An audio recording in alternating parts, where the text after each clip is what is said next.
Duok užmigt man ramiai tamsią naktį, prie krūtinės karštos, prisiglaudus, ir per sapną pradėk meilės pasaką sekti, kad mane paliktų karo atbalsiai graudus.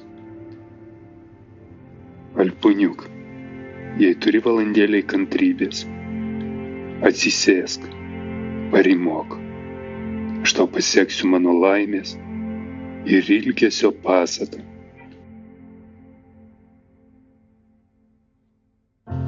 Šiandien vakaras tylus, po vakarykščios audros, ir man norisi su tavim pasikalbėti.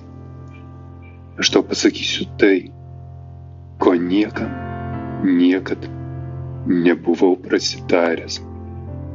Visa tai, ką čia išgirsi, papasakok tai mergaitei, tai pačiai, dėl kurios šios žodžius rašau, dėl kurios savo garbę ir viską, kas brangiausia, atiduočiau. Aš jai pačiai nerašau, dėl tau gerai žinomų priežasčių. Juk tu gerai žinai, į kokias rankas buvo patekęs jai rašytas vienas mano laiškas. Aš nenoriu, kad ji dėl manęs kentėtų gėdą. Todėl pilnai pasitikiu tavimi ir manau, kad mano pasitikėjimo neapvilsi. Kaip gulbės skrenda dienos, visi, kas gyvas, skubina gyvenimo keliu, arčiau prie savo tikslo. Tik aš, vienišas keleivis, praėjęs tūkstančius mirčių, parimęs prie kelio, stebiu linksmus arba nusiminusius praeivių veidus. Jie greit nuo manęs nutolsta, didžiajam gyvenimo kelyje, kartu su savo džiaugsmu arba sielvartu. Aš noriu pakilti ir žengti drauge su jais. Noriu gyventi taip, kaip ir jie, jaučiant džiaugsmą ar begalinį skausmą širdyje. Tik tai tie žmonės gyvena, kurie jaučia džiaugsmą, svaigsta laimėje, ir tie, kurie liūdi, praradę laimę. O tie, kurie nei džiaugiasi, nei liūdi, yra gyvi lavonai, mirę gyvenimui žmonės. Štai kodėl aš stoviu ir nekantrauju, greičiau į dangų arba į pragarą, laimė ar nelaimė, kad tik jį greičiau ateitų. Laimė aš nebetikiu, nes ji mane visuomet apvylė, o nelaimės manęs jau nebenustebins, nes per daug jų patyriau.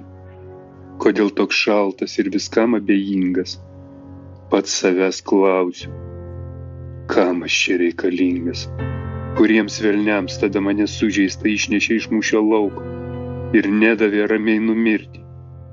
Ir kodėlgi tada, kai mirtis prie manęs prisiglausdavo, aš jaučiau begalinį troškimą gyventi, vertinau labiau už viską. Už vieną gyvybės valandėlę kovojau iš paskutinių jėgų. Tada aš buvau išsiilgęs nepatirtos meilės ir tik tai ją vieną norėjau nusinešti į kapą. Bet kai po daugelio metų grįžau į gyvenimą, labai nusivyliau. Jau pačią pirmą dieną, kada grįžęs pamačiau pirmąjį gimtojo kaimo žmogų, nelaimingą motiną, kurios sūnus buvo žuvęs fronte. Pasijutau, kad aš čia nelaukiamas ir nereikalingas.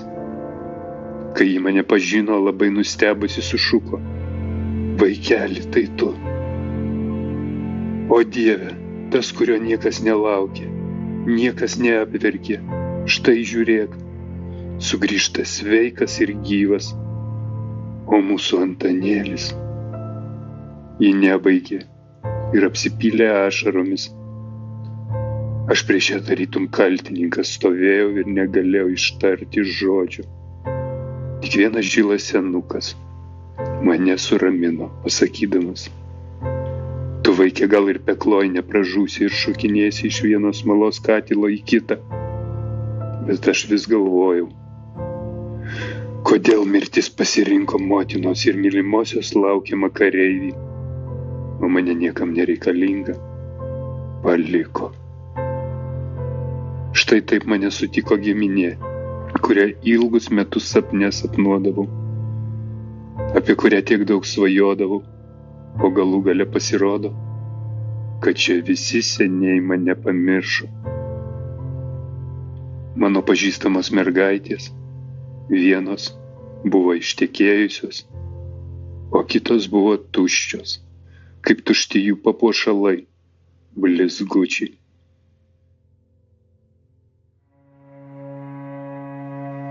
Štai eina jau 3 metai nuo mano sugrįžimo, o aš dar vis toks pat, nepritapęs prie naujo taikaus gyvenimo. Daug mačiau gražių, besišypsančių mergaičių veidų, bet jų šypsenos buvo kažkokios dirbtinės, netikros. Ir mano manymu, visos vienodos. Jos kiekvienam vienodai šypsosi. Ir tą pačią dieną gali atsiduoti ir kūnu ir siela vienam, antram, trečiam. Dažnai jos apgaudinėja savo mylimuosius, o šie apgaudinėja jas. Argi tai galima pavadinti meilė? Ne, negalima. Tai yra tik bjaurus meilės vaidinimas, kuris iš miestų plečiasi į miestelius ir net kaimus. Jeigu jau nėra meilės, nereikia ir tokios, nusprendžiau aš. Ir mano širdis nė vieno karto tankiau nesuplakė. Kartais pagalvodavau, kad karas iš manęs išsiurbė visą širdies ugnį ir kad aš daugiau neįstengsiu mylėti. Laukiau meilės, bet ji vis neatėjo. O kaip aš nudžiugau, kai vieną sykį pajutau, kad mane užlieja deganti meilė šiluma. Ir širdis plaka taip, kaip niekad nebuvo plakusi. O atsitiko tai dėl to, kad aš nelauktai pamačiau mergaitę, gražiausia iš visų. Nieko apie ją nežinojau. Ji dėl manęs galėjo būti šiokia ir tokia, bet man buvo jau vis tiek, nes aš iš pirmo žvilgsnio ją pamilau. Ir šiandien ant jos, kas tik nori, gali ir kalnus versti, bet aš nepatikėsiu. Pagaliau jinai gali manęs ir nemylėti, bet aš ją myliu, pats nesuprasdamas dėl ko. Galų gale gal ji turi ir mylimai, ir mano nebus niekada. Bet nuo mano meilės ji nepabėgs, nes aš ją mylėsiu iš tolo.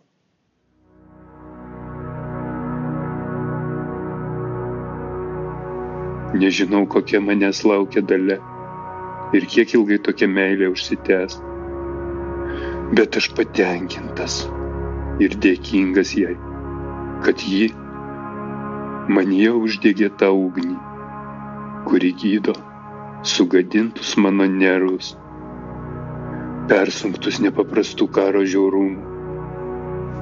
Vieną sykį aš jai rašiau ir prašiau sutikimo, kad ji taptų mano gyvenimo draugu, su kuriuo galėčiau dalintis laimę ir nelaimę.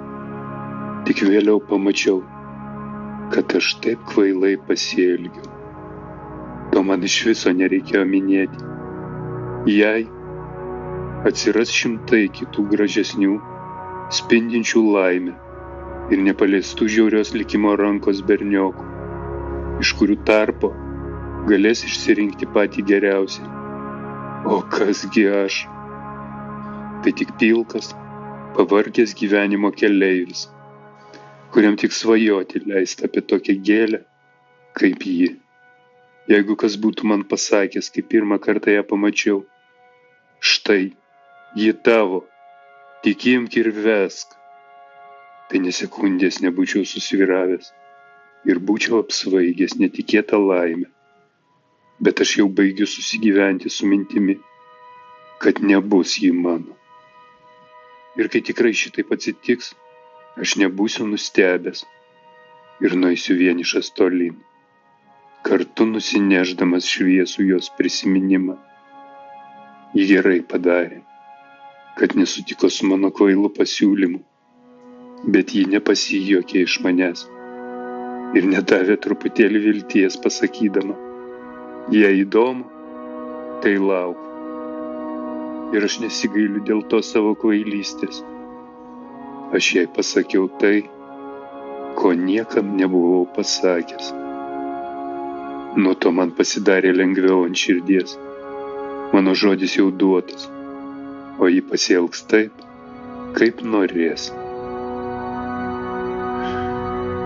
Prieš porą mėnesių kažkaip man buvo įsimušusi į galvą mintis, kad būtinai turiu iš čia išvykti į didesnį miestą, kurio triukšme viską pamiršti.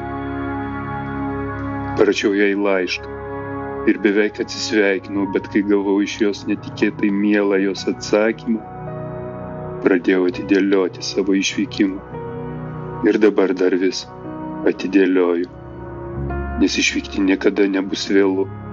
Su išvykimu dar kol kas pažiūrėsiu laike atostogų. O tu, Alpūniuk, būk gerutė ir jai pasakyk, kad nuo rugpjūčio 10 dienos iki rugsėjo 20 dienos atostogauju. Tuo metu aš būsiu laisvas nuo darbo ir norėčiau ją kada pamatyti. Tiesa, aš jau vieną kartą buvau susitikęs ir ji leido man užsukti į jos namus. Bet kadangi ji retai būna namuose, tai tegu ji pati man paskiria laiką ir vietą, kur aš ją galėčiau rasti. Aš ją visur surasiu. Nors ir pačiam pragare, tik tegul ji man duoda sutikimą, kaip jai atrodys geriau. Tu, Alpūniuk, jai viską pasakyk. Ir ką jis sugalvos, nieko nelaukdama, parašyk man. Rašyk dabar ne į Respublikos 38, bet į Kęstučio gatvė 7, nes aš ten dabar gyvenu. Kas rašo ir kam rašo, tik tu viena žinai.